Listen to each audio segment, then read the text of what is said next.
All right, welcome back, everyone. This is going to be part two of Dylan and I's Week 8 picks. We ended the last one on more Dylan than me, but a nice Giants rant. So that was entertaining. But part two, we're starting out with an interesting matchup. I don't think I've ever seen a one-win team almost halfway through the season favored by 6.5. We get the Bears at the Ravens.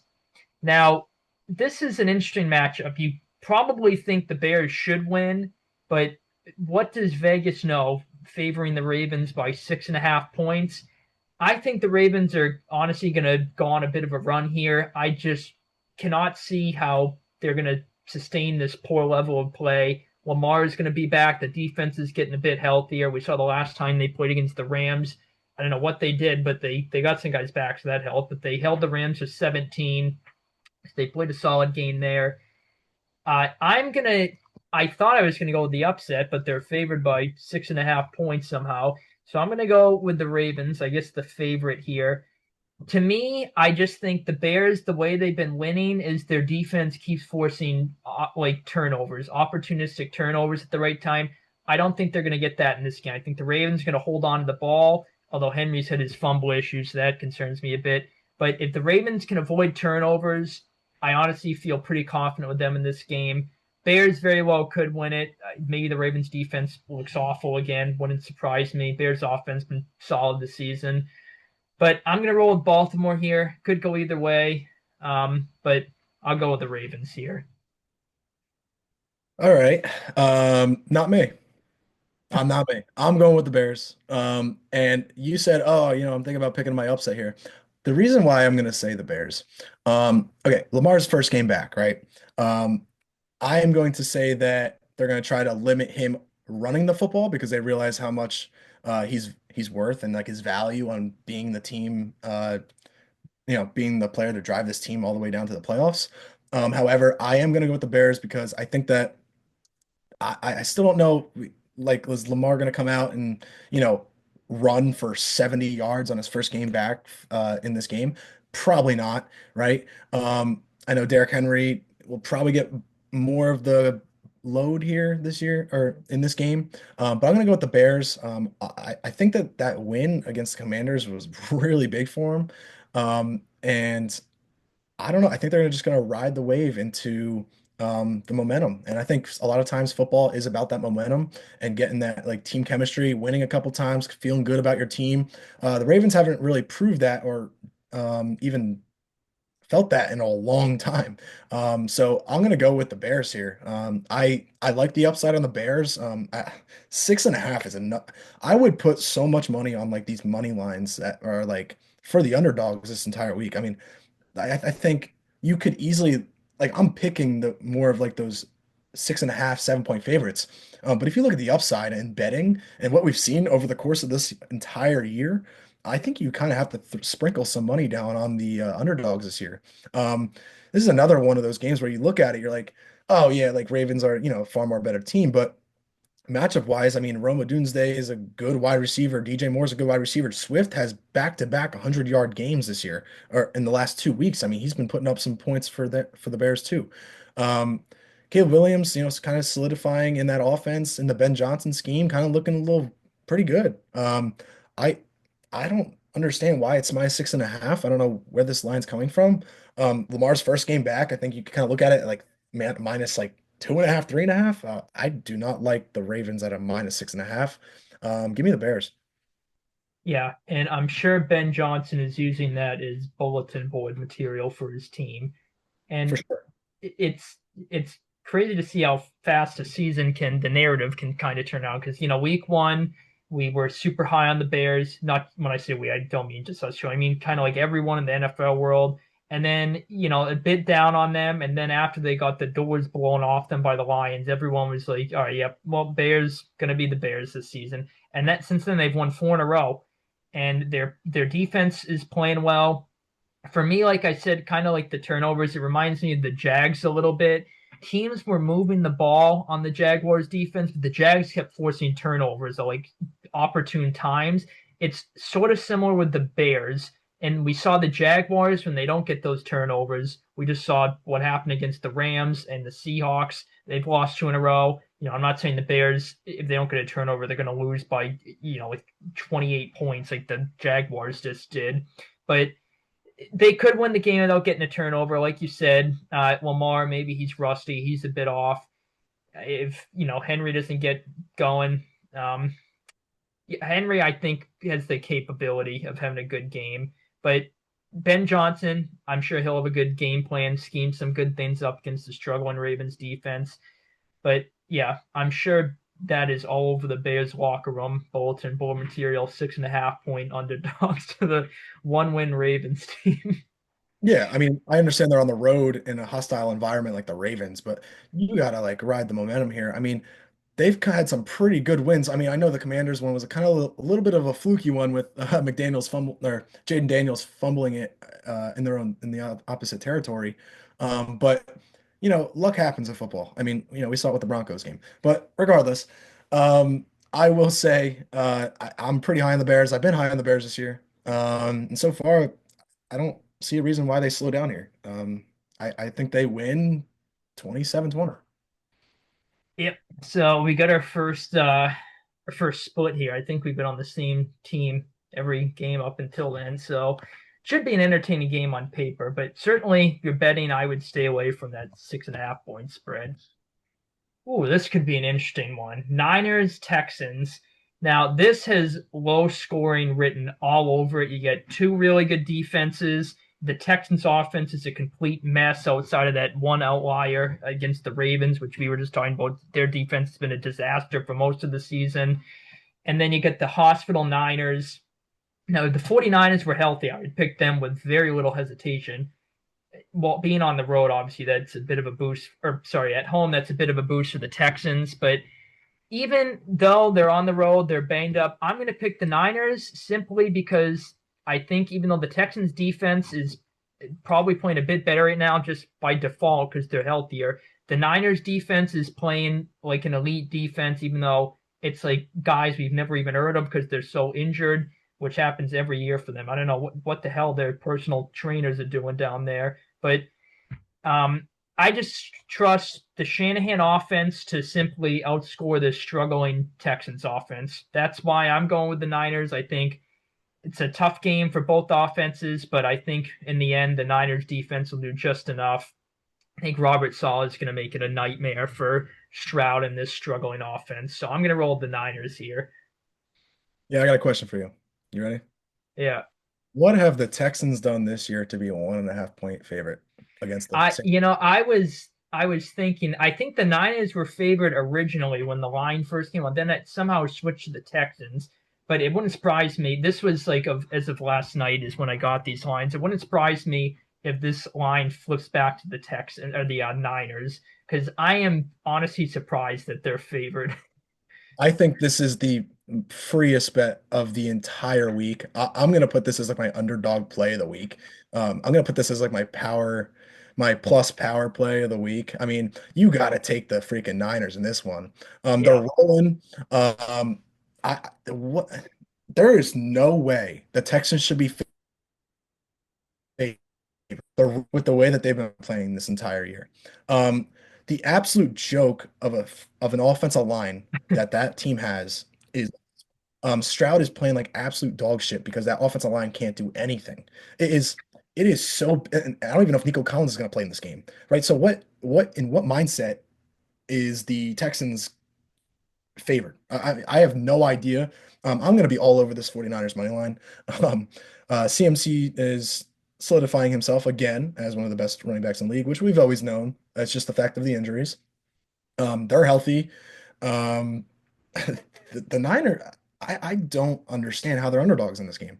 I think is this National Tight End Week too? Yeah, yes, I think it's national tight end. And Kittle did absolutely nothing last week. Of course, the one So time I bet on his friggin' player prop, so he'll probably go off in this exactly game. what's going to happen? Kittle always scores. He always scores on National Tight End Day. I and I am going to hit the 49ers money line with Kittle scoring a touchdown. I mean, this is just how it is. I am going to go with the Niners. I am all in on the Niners in this week. The Texans are a joke of a franchise, a joke of everything. Their defense is, of course, really good. But you can't have great pass rushers against this 49ers team that's just going to run the football down your throat. Give me the Niners. Yep. I'm pretty confident with the Niners too. I think it'll be close, but just because the Texans defense is that good, D'Amico Ryans is a great defensive coach, but I'm pretty confident with the Niners here. I could see them winning kind of convincingly. You know what kind of respect I have for the Texans right now? I'm going to give you a score prediction for this game. You ready for this one? I'm ready. All right, it's gonna be 35 to 14. This is what's gonna happen. Okay, the Niners are gonna blow out the Texans, and we're gonna come back here in a recap video and be like, well, we called it. This is what's gonna happen. If not, I'll eat my crow, so to say. But at the end of the day, I'm giving the Niners all day. Yep, both going with the Niners in that one. Ooh, this could be interesting. Now, this is again one of those games. I forget which game it was earlier, but the Falcons game, I think it was, where you look at it and you're like, all right, Bucks should win this game. Now, I'm gonna take the Bucks here, but if the Saints were to pull off this upset, it wouldn't be the most shocking upset because the Saints, yes, they're a bad team, but they're a fairly competitive team. They've been in pretty much all their games this year, with the exception of the Seattle game. That was a disaster for them. But besides that game, they've been competitive in all their games, and I feel like the Bucks under Todd Bowles, since he's been the head coach in 22, they kind of just face like a slump in the middle of the year where they play bad and start losing some games.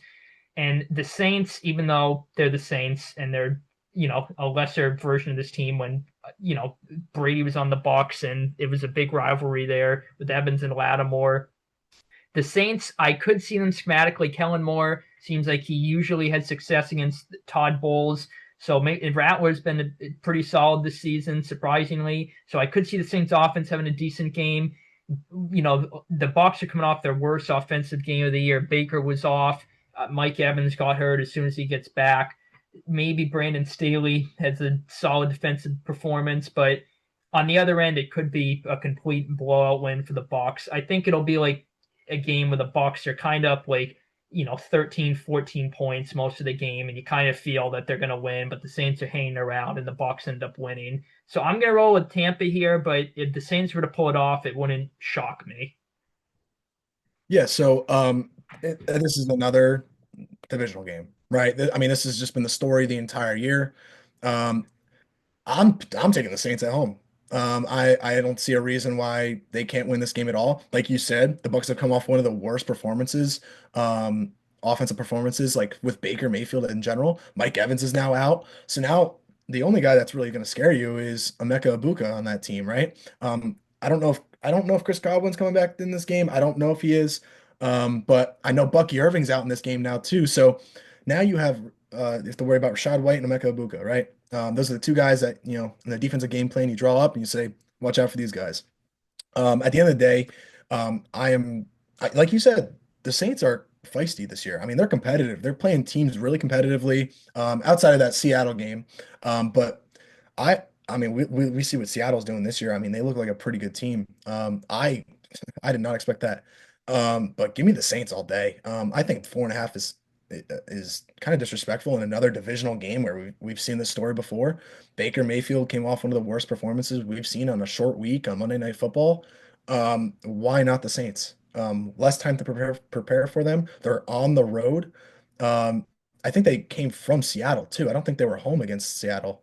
I am going to take the Saints in this one. Yeah, so another split that we have. They the Saints played the Bears last week. Is that what you were talking about? I think that's what. Yeah, Either way, I got yeah. your point. I must have stumbled over my words, but yes, give me the Saints. I I mean, So I was like, wait, which? I'm like the Bucks. I was like, wait, which team played the Seahawks? But no, now I get what you mean. But anyway, nice, good split. What's that? Two in a row that we split, or well, yep. 2 out of 3 we've split. All right. Okay. Well, here I'll just save us some time. Oh boy. Well, I don't think there's really much analysis to this game, honestly.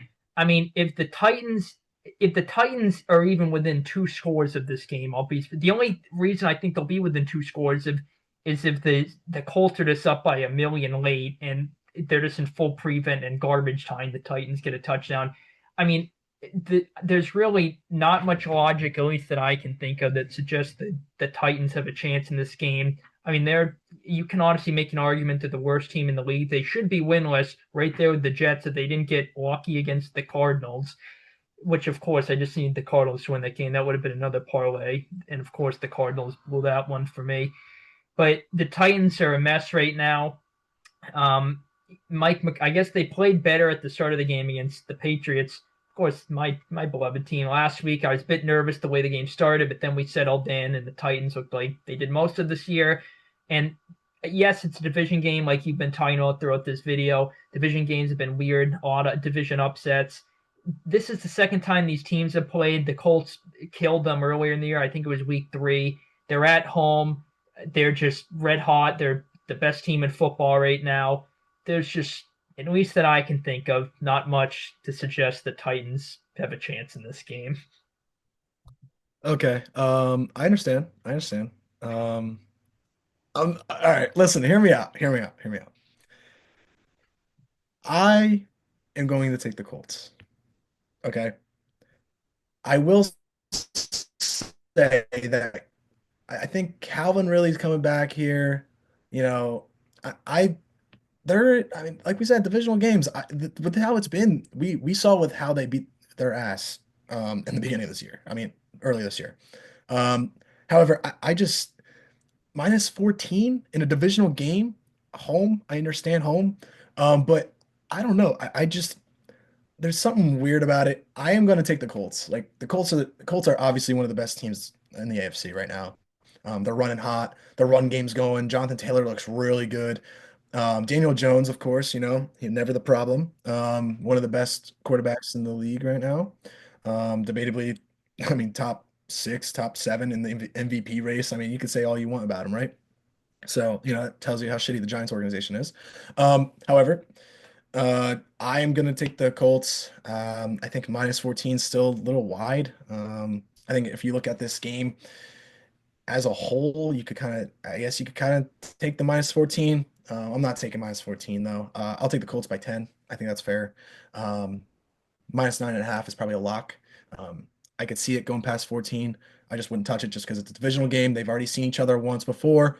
If the Vikings have, or and the Vikings, if the Titans have good coaching and they want to prove it in this game, you limit the run, you limit the short throws, and you don't let Tyler Warren beat you, right? I mean, you don't let Tyler Warren beat you, and you don't let Calvin Ridley beat you, Yeah, or you know what I mean. But no, yeah, give me the Colts. Just divisional game I'm staying away from. yeah, yeah. We're both doing the Colts in this one. Gotten too much about it. Yeah, don't want to overthink this one. Yeah. Now, this is a game that can go either way. This is an interesting game here. Now, I'm going to go with Denver, but I am very uneasy about this pick. I'm really tempted to pick the Cowboys in the upset.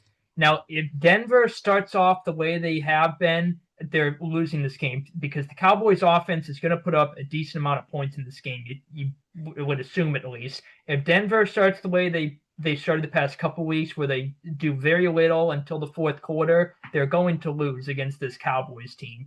However, I think Denver is going to carry the momentum they had against, sorry, I keep bringing up, against your team that they found in the fourth quarter last week. I think they're going to, not necessarily score, every single quarter, but they'll be able to move the ball effectively for a full game rather than waiting until the fourth quarter, especially because the Cowboys defense is terrible. Although I feel like it has been getting a bit better the past few weeks. But Denver, if this was in Dallas, I'd probably be picking Dallas, honestly. But it being in Denver, home field advantage, I'm going to slightly go with them. I think their defense, well, obviously their defense is much better than the Cowboys. So I think their defense is probably going to have a rough showing in this one, but I think they'll be able to hold the Cowboys to somewhere in like the mid to high 20s, and they're just going to do enough. I think Denver's defense ends up winning them the game, making a key stop or two that Dallas's defense doesn't. And yeah, I'm going to roll with Denver very easily. Could be persuaded the Cowboys though. Borderline coin flip game for me. Yeah, I see your side for sure. Like I said, an NFC East hater. However, I am going to take Dallas. There's Dallas. I think Dallas can walk right into Denver and do what they just did to the Commanders. I mean, this team. You want to talk about riding the wave, getting CD Lamb back just completely transformed this offense. CD Lamb was out for a certain amount of time, comes back, puts up a pretty good stat line, gets that good connection with Dak Prescott. We now George Pickens now has good chemistry with Dak Prescott. They're filtering him into the offense now. That offense is legit. And I know this is one of the best defenses, right? I mean, one of the best pass rushes too. I don't know what it is. I feel like Dallas is just kind of hitting that kind of stride. And I think Dallas can easily win this game. I'm gonna take Dallas here. Their O-line's been getting better, progressively better throughout the year. I think that this is a spot where Dallas can really um, prove to the world that they're a legit like I mean Dak Prescott. I mean I have not seen Dak Prescott play this well. I've been a Dak Prescott hater, and he's been playing really well these last couple weeks, right? And I think that's just because of Pickens. When Pickens opens up for this offense, when CeeDee Lamb goes out, they finally have that number two option. I think they were looking for that with Brandon Cooks. They were looking with that for years, right? But now they specifically have that one and that two, right? I think that swagger in Dallas is kind of, I mean, looking good. I will never say that they're Super Bowl contenders because every year we see that that's not the case ever. And I think Dallas fans kind of like realize like, okay, let's take a chill pill. But I think it's kind of hard not to get excited with what we've seen from Dallas recently. I think like I'm just gonna go with the wave and I'm gonna ride it. Give me Dallas. Yeah, I could very well see their offense just like I think their offense will have a good game, but I could see their offense just lighten it up and just winning in a borderline shootout. That Dallas's offense, I thought they were going to have a rough year in general. Dallas, I especially their offense, I was not too high on the Schottenheimer hire like most people, but he has done a phenomenal job. I know they're only 500, but Schottenheimer calls and I know he's the head coach, but he calls the offense. I think statistically they the number one offense, and they were without Lamb for a couple weeks. But I like what you said about Pickens. That has been the problem for them for years, is they've never really hit a legit number two. It's been Lamb, and then he just gets doubled because they can just single all the other guys. Now with Pickens, that opens things up for Lamb, and we saw last week the impact he had, as you were talking about. And then Pickens has been a beast himself. Even without Lamb, Pickens was going off. So Dallas, I mean, I'm like talking to myself into switching over to Dallas, but I'll stick with the pick here for Denver. Should be a very entertaining game either way, though. I hate that -3.5. I don't know why that is. I mean that's just another spread where I'm like, what? Like this is gonna come down to the wire. I feel like I don't know. I don't know what's going on with this with these Vegas odds this week, but -3.5 kind of seems pretty disrespectful for a team that's, I mean, let's be for real. They were down 19. I mean, Broncos are frauds. I don't care what anybody says. The Broncos are frauds. You're down 19-0 against us, and then you go on this magical run, and I hate the Broncos. I hate the Cowboys, but um, -3.5 kind of seems insane for a team that barely beat the Jets and a team that barely beat the Giants, the team that barely like all these close wins for the Broncos. It's just kind of disrespectful for the Cowboys. Give me the Cowboys on the road. Yeah, And yeah, that's and a good way to look at it too. yeah, and I think people forget about this when you're going to Mile High Stadium. The ball travels further, right? Because it's higher in elevation. You want to talk about what field goal range Brandon Aubrey is going to be in for this game? I mean, he could easily break the record in this game. I mean, we could. I don't know what the longest. I think it's like 67, 68 yards. I think Aubrey can kick that in this environment. Um, I know it's on the road and stuff with crowd noise, but I mean, higher elevation, the ball travels further. I mean, what better? I think we could see history in this one, honestly. Yeah, yeah, that's a good point too. Aubrey's been an absolute insane kicker for the Cowboys, obviously. So another good split. Now we're starting to split some games here. This could be an interesting game. Aaron Rodgers' revenge game. Obviously, it would be more of the case if it was in Green Bay. But Sunday Night Football in Pittsburgh. that alone right there suggests the Steelers have a good chance to win just Sunday night in Pittsburgh under the bright lights. Packers, even though they're winning, it feels like, at least to me, they're not playing like they're the number one seed in the NFC right now. To me, they're not playing like the number one seed. Now, the Cardinals, they barely escaped them. They were losing a good portion of that game. I thought they were going to lose. They hung on.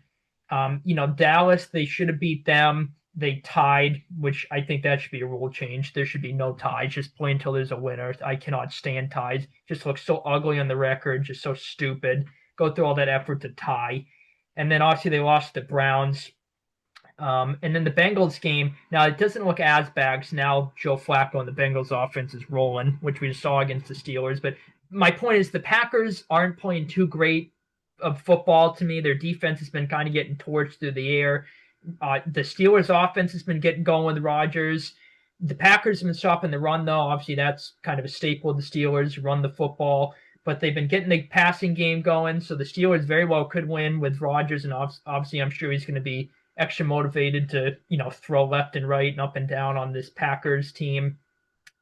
I'm going to go with the Packers just because I think it'll be close, and the Steelers' defense has been very shaky through points of the season. I think it'll be close at the end, and Matt LaFleur and company Matt LaFleur is going to scheme up a nice final drive, something along those lines. Packers will just get it done. Steelers lose a close one, but would not at all be surprised if Pittsburgh wins this game. I think it's close either way.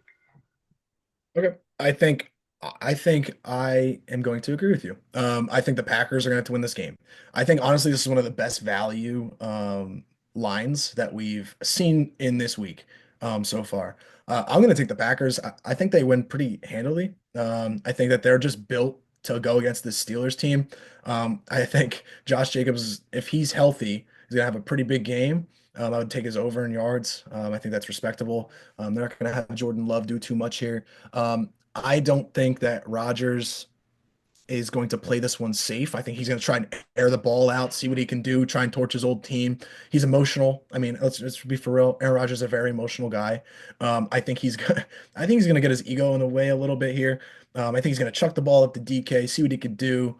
I just with all the things that he's done over the course of his years, with his emotional attitude and all that, um, and his ego, I don't see a world where he's going to play this game conservatively. Um, and this Packers defense, like you said, they've been torched, right? But I mean, they still have a lot of good talent on this team. It's one of the youngest teams in the league, so maybe you expect a little bit of like a block there, like a little bit of a wall, to so to say. But I'm going to take the Packers in this one. I think this is probably the best value on this week here. So if I take anything, I would take them in a couple of my parlays here. I'm going to take the Packers here. Yeah, think this will be an entertaining Sunday night game. I don't think it'll be a complete shootout. I don't think it'll be a pure defensive game. I think it'll be a healthy mix of defense and offense. I think regardless, again, I think it's going down the wire, regardless of which team wins. Should be a good game. For sure. Um, There's gonna be, in the course of that game, there's gonna be a couple like one or two plays where we're gonna be like, oh man, like there's gonna be some spectacular catches by DK in this one. I think we could see a lot of that because Rodgers is just gonna go right to his number one guy, and in that case, it's gonna be DK Metcalf. So we're gonna probably see a little bit of him airing the ball out down to DK. We'll probably see a Romeo Dobbs touchdown or something weird. Josh Jacobs, doing his thing, but yeah, this is gonna be a very good Sunday night game for sure. yeah. And the last game we got Monday Night Football. We got the Commanders. We got my favorite team, the Chiefs. Just kidding. I hate the Chiefs. Would rather die than watch this team win. But unfortunately, I'll be picking them to win this game because I think this is going to be a blowout. I think the Chiefs are going to win this game convincingly. They're getting hot right now. Their offense is healthy. Obviously, they get Rice back. That takes some coverage off Kelsey. They get Worthy. They get Hollywood Brown. They get Mile Guy from the Patriots, Tyquan Thornton, getting involved on deep catches. Their defense is playing well, and they're at home, primetime Monday Night Football, going against a Commanders team that I thought would regress going into this year. and it seems like that's happening even more than what I thought. Their defense is really struggling right now, going against, as I just mentioned, this red hot Chiefs offense, and not to mention Jane Daniels isn't even going to be playing. Now, Marcus Mariota has actually done really good with the Commanders, so I honestly don't think it's that far of a drop off, at least in the short term, for the Commanders here. But I think Andy Reid and the offense is going to be running circles around Joe Witt and this Commanders defense. They're really struggling right now. I think the Commanders will probably have a couple decent drives, but the Chiefs will get a sack that ends it, things like that. I think this is going to be a rough showing for Washington. So I'm going to, unfortunately, as a Chiefs hater, go with Kansas City in this one. Yeah, I think you look at this game. I think the minus 12 and a half. I've been, saying that it's pretty disrespectful for like other teams and stuff. I think this is a fair spread. Honestly, I think minus 12 and a half is pretty fair. I think the Chiefs win pretty handily here. You want to talk about another team riding momentum, right? Come off a couple great wins this past couple weeks, against the Lions, I mean, the Washington Commanders have lost against the Bears. Jaden Daniels just can't stay healthy, which is one of the things that I was worried about when we were gonna consider drafting him or like trading up for him. But Jaden Daniels, I mean, he's got to bulk up a little bit more. He's still a little light, right? I think he only weighs like 175, 180 pounds, which I mean, that was one of the risks taking him in college. But yeah, Marcus Mariota, right? Stepping in here, helping him out. But I don't see it. You're in a hostile environment. This is one of the toughest places to play. All right. Arrowhead is one of the toughest places to play in the National Football League. I know it's been recorded as like one of the loudest stadiums. And like I mean, give me the Chiefs all day. I think that you're gonna see a touchdown barrage here. I have the Chiefs like 28, something like that. I'll take the Commanders, probably 7. Yeah, this could be rough for Washington. And then even after that, they get a brutal schedule after that. I forget who they play off the top of my head, but they're probably going to be stacking some losses after this game. So their season could be in jeopardy after this one. Yeah. What better way for National Tight End Week to end with Travis Kelce scoring on Monday Night Football? Isn't that right, Nick? What Yeah, do you yeah, think? and then they'll pan to Taylor Swift, and There we boy, go. that'll just put a big smile on my face. Yep. Um, Way to close out the week. yeah, I'll be slamming my head into the wall when that happens. All right, we got all the games here, so it should be a pretty entertaining week. We get, early on we had most of the same picks, but we kind of switched it up at a nice even split at the end with some of them. Should be an entertaining game, some good games, some blowouts probably, some close games. Should be an entertaining week. Yeah, I'm excited. Definitely excited to see what I want to see which ones I'm wrong about for sure. I know that one the PowerPoint plus play of the week, I'm going to go with the Niners. I think that one's a solidified underdog win there. And then I might sprinkle some money on some other ones. But I'm going to stay with the 49ers for like my lock of like the underdog one. And then I think one of the best value ones is the Packers against the Steelers there. Yeah. So just in time, the game is literally just about to kick off as I've been on my iPad off to the side here. So we will end this video here. We're gonna try to get together some more for some podcast videos now that our schedules are starting to hopefully open up a bit and align some more. So if you guys are interested in that, look out for those videos coming up. But for now, hopefully you guys enjoyed two-parter here. I will get these uploaded while watching the game. Yeah, hopefully you guys enjoyed. Thank you for tuning in. Take it easy, guys. Enjoy the week of football.